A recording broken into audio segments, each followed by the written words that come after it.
mavazi yenyewe inasemaje? Leo tuko hapa Selous Marathon. Kama tunavyoelewa sisi Yas tumekuwa ni wadau muhimu sana kwenye sekta ya michezo. Tunajua umuhimu wa michezo kwenye utalii, kwa afya na vile vile kwenye maendeleo ya nchi yetu. Kwa hiyo leo tuko hapa uwanja wa Jamhuri na Mheshimiwa Naibu Waziri wa Michezo, Sanaa na Utamaduni, lakini pia tulikuwa na mbunge wa Morogoro Vijijini, tulikuwa na mkuu wa wilaya.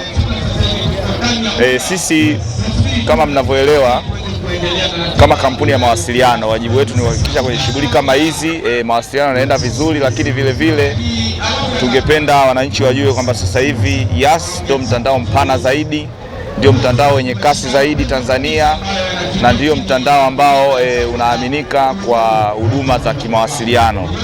Kwa hiyo tunapenda tu kutoa wito kwa wadau mbalimbali ambao wanapenda michezo kwamba sisi milango iko wazi. Kama wanahitaji msaada wote kutoka Yas, tuko tayari kushirikiana nao, na tungependa kuhusisha shughuli za michezo na kampeni zetu ambazo zinaendelea sasa hivi, kama vile tunasema Yas ndio mtandao wa viwango, lakini tunakwambia kila hatua mix.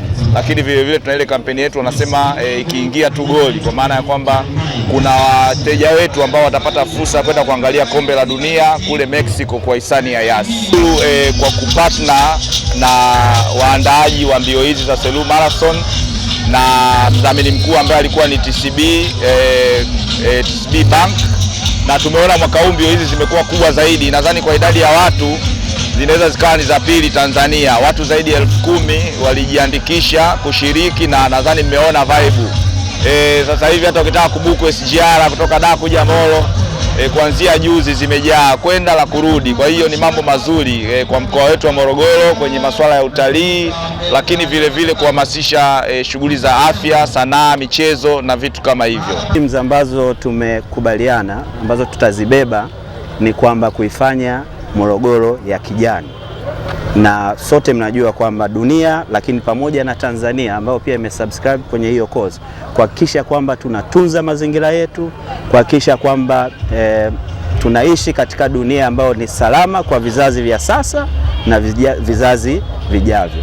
Mpaka sasa katika sehemu ya hii marathon tumepanda miti 2,000 na nia yetu kwamba tutapanda mingine 8,000 kwa mashiriki kwenye eneo la utunzaji mazingira. Lakini la tatu ni fursa za kiuchumi.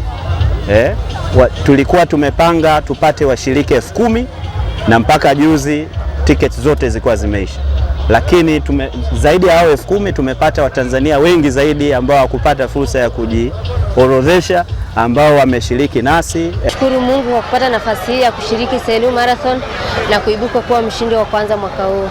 Nimetumia muda wa lisali 1 na dakika 16 kwa kilomita 21, na kwa kweli nilijiandaa vyema na nimetumia mashindano haya kama sehemu ya kujipima kuelekea mashindano ya Jumuiya ya Madola mwaka huu mwezi ujao, kuanzia tarehe 25 mpaka tarehe 2 mwezi wa 8 kule Uingereza.